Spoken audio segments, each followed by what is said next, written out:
வாக்கினில் இருந்து வாய்மையை தந்து வளங்கள் தருவாய் குருவே. வல்வினை அழித்து வல்லமை தந்து வழிதனை காட்டு எம் குருவே.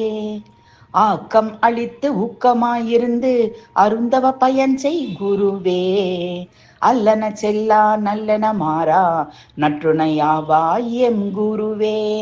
ஏக்கம் தீர்த்து எம் குறை அழித்து எழில் நலம் செய்வாய் குருவே. இருகை நிறைத்து ஈகையை வளர்த்து எம் கொடை செய்வாய் எம் குருவே. நோக்கும் உம் பார்வை நொடியினில் நன்மை நீங்கா நிறுததிடு குருவே. நோய் நொடி ஏது தாய் மடி மீது நின் கரம் காக்கும் எம் குருவே. தீர்க்கமாய் சொல்வேன் தெரியன தெளிவுறும் தெளிவளர் யாவரும் குருவே. தென்திசை கண்டிடும் சிந்தனை காட்டிடும் தட்சிணர் தாழ்கதி குருவே.